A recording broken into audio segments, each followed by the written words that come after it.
So recently I've been playing through Space Marine 2, and after slaughtering many Tyranids, it got me thinking, how would other science fiction factions deal with the Tyranids?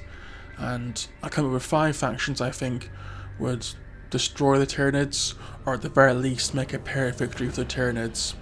It'll be only one from each series, so you won't see multiple factions. So for example, you wouldn't see the Galactic Empire and the Yuzon in the same list, so one from each series to make it a little more interesting. If there are any other factions that you think would do even better against the Tyranids, let me know and I might do a future video on the topic. First up, we have the Flood from Halo.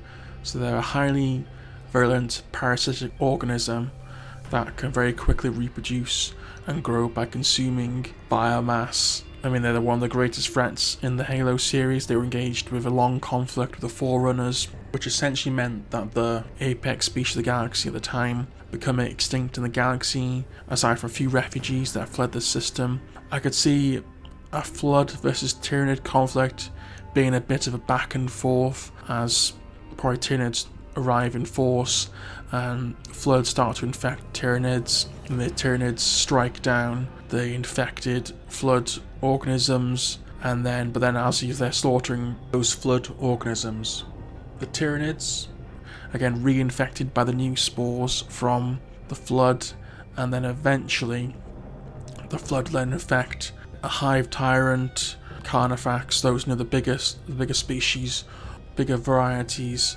of the Tyranids, and then slowly start to overwhelm them until eventually the Flood are in complete control. I mean, it's not, actually, it wouldn't exactly be a quick conflict, but the Flood would probably slowly but surely start overtaking the Tyranid forces, and then if they can get into orbit onto one of the Tyranid spacecraft, that's when it probably would be complete game over for a Tyranid invasion.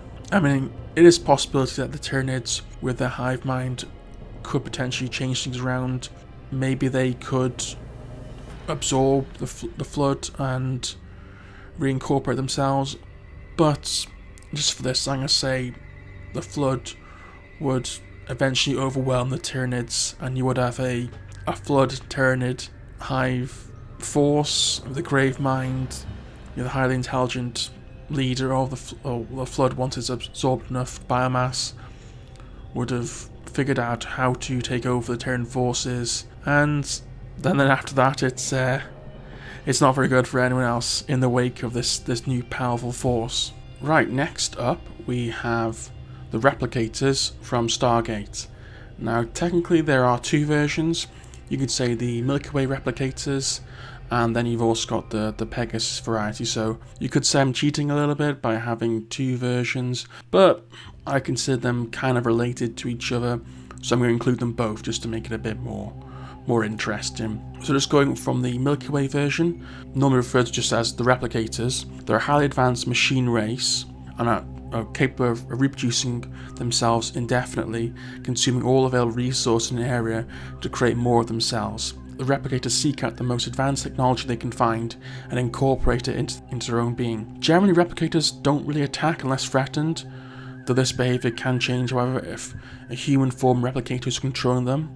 Now, each Replicator is capable of independent behaviour, but they're all united in a single purpose, which is self-replication. They're remarkably adaptable, allowing them to develop new means of combating strategies that prove effective against them in the past and learn from them. They are very difficult to destroy, with only Replicator disruptors being able to completely destroy them. The weapon breaks apart the very links holding the Replicators together. Conventional weapons can be used, but they've been shown to only delay rather than destroy a Replicator. Now I could see a Tyranid fighting a Milky Way Replicator, and that could be, the Tyranids could smash apart Replicators, but then they could come straight back up, reform, and then start attacking Tyranids and devastating them in very fast proximity. I mean, unless the Tyranids figure out how to use and how to disrupt the Replicators' links to actually break them apart properly, I could see it as being a fairly comfortable victory for Replicators, especially once they form to large enough factions and have the human form Replicators directing them and then striking at the key leaders of the Tyranid hive fleets and then take them down bit by bit. Now, in relation to the Asgardian version, the Pegasus version, which is the Asuran. Now, they're a little bit different. I mean, the reason I'm doing them both is because there's a fan theory that the Replicators that are involved in the Milky Way storyline are actually descended from the ones that are based in the Pegasus galaxy. But that is a little bit of a fan theory, that's why I'm kind of linking them together. Now, the Asurans are a bit more pacifist, based upon their programming. They're more interested in exploring. They do base their civilization a bit more on the ancients, which they were designed from. But they do have access to their creators' greatest works as well, which includes building city ships and ZPMs, and they have to reproduce these technologies far faster than creators. They do have a large fleet of advanced warships, though not as advanced as perhaps the most powerful of the ancients. The Asurans are quickly able to replace any losses that were to occur. So essentially, the Asurans would be able to combat the hive fleets in space where they're perhaps not quite as deadly. And again, a bit like the Replicators of the Milky Way, I don't see them be able to do the sort of hacks that the Tari did in the Stargate series, where blowing up the planet and making them all sinking together. I don't think I could see that happen, so I could essentially see the Asurans basically just slowly but methodically wiping out the Tyranids in space and then devastating any planets that Tyranids find themselves, because like I said, the Asurans don't really need the resources of the planet while the Tyranids do. So that could be interesting. I mean, perhaps with the Replicators in both versions, you could say perhaps the psychic abilities that do occur in the Tyranid fleet, that could potentially be an issue, but I'm seeing them having very powerful fleets, being able to jump very effectively, being able to mass produce their ships and other technologies, be far too much of the Tyranids, and it took the entire Pegasus galaxy basically working all together to take out the Asurans, and I don't think that would happen. The Tyranids would basically be picked off and wiped out planet by planet, ship by ship. Next up, we've got the Borg from Star Trek. Obviously, one of the big bads of Star Trek. They're a pseudo-species of cybernetic humanoids from the Delta Quadrant. The ultimate goal is the attainment of perfection through forcible assimilation of a diverse species, technology, and knowledge, which can be added and absorbed into the hive mind of the Borg. The Borg ships are capable of regenerating from damage. In addition to their warp drive, vessels were interfitted with trans-warp cores that could achieve even greater speed by opening trans-warp conduits. Now, Borg assimilation is not a guarantee, as when the Borg were trying to assimilate species 8472, biology was too complex for the Borg. In turn, the Borg did suffer numerous losses. I think one key advantage for the Borg would be probably in the space combat. I think in any engagement in space, the Borg would be victorious, and I think it'd be more of a close contest on a planetary basis, because I think probably the ground force of the Tyranids would be stronger than the Borg, but it would be a case of could the Borg, with their knowledge, be able to improve upon their shieldings and strength for the drones to start to overwhelm and incorporate any Tyranids into their overall forces, and then gain the knowledge from the more advanced, the stronger Tyranid units like a Tyrant or a Carnifex. That'd be interesting if that was absorbed into the Borg collective. I mean, they wouldn't really gain much technology from the Tyranids. Like I said before, they do have some difficulties when there's a more complex species. I mean, the Tyranids can adapt as well as the Borg, but I do think it would be a close encounter. Maybe the case that the Borg could isolate Tyranids on planets by wiping out their planetary fleets and then slowly whittle them down. That could be an interesting way it goes. Stepping in with a faction from the Star Wars universe this time, I've gone with the CIS, the Confederate of Independent Systems. Now, as it's primarily a droid force, they do have millions, if not billions, of different varieties of battle droids.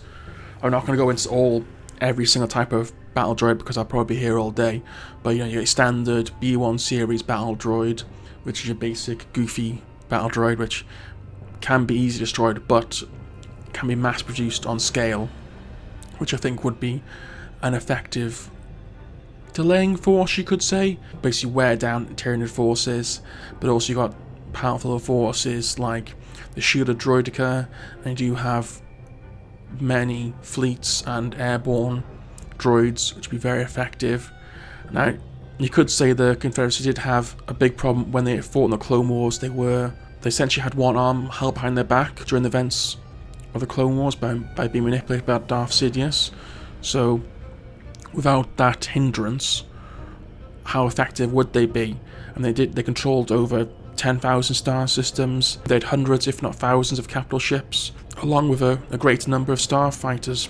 I mean, in this scenario, I'd probably say the likes of General Grievous and Count Dooku would still be involved, and they're fighting with their full potential, like I said previously, not being held back by the likes of Darth Sidious. I mean, again, it is primarily a droid force, but then the top faction of the Confederacy are different alien races, so the Tyranids were able to know where to strike. A bit like, they did have that, essentially the kill switch to shut down vast swathes of the droids. So if the Tyranids were able to figure that out through some sort of manipulation or psychic abilities, that could be interesting. If they were to get the information from a Grievous or a Count Dooku, if they were able to overwhelm them, that could be a way that the Confederacy could be defeated. But I think it would be a very tough battle for the Tyranids, and even if they were somehow to overcome them, in the end it'd be a bit of a Pyrrhic victory because of all these, the battle droids. They wouldn't be able to get any mass from them, and they'll be severely weakened following any sort of engagement. So our last faction is a little bit different. It isn't a machine race or a parasitic life form. It is the Viltramites from Invincible. So obviously quite a bit of difference. They're more of a superhuman faction that are capable of extreme speed, durability, strength. I mean, they're an empire of alien warriors and planetary conquerors who seek to expand their territory and take over the galaxy, if not the whole universe. Originating from the planet Viltramite, the Viltramites thrived on a society of Darwinistic-like warriors and conquerors as they ruled their planet with an unbridled fist for centuries. I mean, given their brutal history, they believe only those of great strength are worthy of living and will not hesitate to subjugate entire planet species or to outright annihilate them if they see them as weak. They are willing to offer species they subjugate with various benefits, such as advanced medical treatment and end to global conflicts, all in exchange for absolute unwavering loyalty towards the new alien warriors. Otherwise, the price of resistance is destruction and extinction. From birth, strength, honour and glory, everything to a Viltramite. They survive by getting stronger, live by being honourable and thrive from their glorious combat achievements. I mean, like I said before, every Viltramite has enhanced abilities, including super strength, endurance, flight, enhanced healing, and the ability to travel in space. Of course, that is varying between Viltramites. Omni-Man and Mark towards the end of the series is meant to be one of the strongest around. And they do have some weaknesses. They do have a weakness relating to the ears, so when the Viltramites' equilibrium in the ears is disturbed, made by frequency, it can cause extreme pain and in some circumstances even kill them. So that is dependent upon the strength of that frequency. There are one instance where they're able to destroy an unstable planet, but that was multiple Viltramites working together. I think against a Tyranid force, I mean, if the Tyranids are able to get a bit of Viltramite DNA into their system, how powerful would a bloody Viltramite Tyranid hybrid be? Now that's pretty crazy. But then again, there also is the caveat that, according to Lord, Viltramite DNA does override the other DNA, so would eventually the Tyranid turn into a Viltramite? That's a bit of a question anyway, but that's not really the point of this video anyway, but maybe you think about it in the comments, you can let me know. But I think, in terms of a Viltramite fighting a Tyranid hive fleet, Viltramites would basically destroy any ground-based force until the Tyranids would be able to develop some sort of super Tyranid, but the Viltramites already would have the numbers, because at the peak of their power, there was a full planetary population there to go from, and it would take a long time for Tyranids to develop a countermeasure. Of course, there was the virus, which took out a vast majority of the Viltramite population in the comics, but that is certainly something that could happen. But again, I think that would take quite a bit of time for the Tyranids to work upon it, and Viltramites would be able to cause devastating losses to Tyranid forces on the ground and in space. They do have the weaknesses in there if the equilibrium to their ears is disturbed, so if by chance the Tyranids were able to figure it out with the hive mind, that could be something that they could be used. It would still be a devastating battle, and Viltramites, even if their weakness is exposed, with their enhanced speed, would that even make that much of a difference if the Viltramites, I don't know, wear some sort of helmet to protect them from that potential weakness, or would they just be too prideful to ignore that? But so there we go, that's 5 factions I think could potentially defeat the Tyranids, or at least make it a Pyrrhic victory. Do you think these factions would defeat a Tyranid invasion force? Are there any other factions you think would fare even better against the Tyranids? I might do a future video relating to it again. And obviously if you've made this far, please subscribe, and we'll check you next time. Thanks, bye.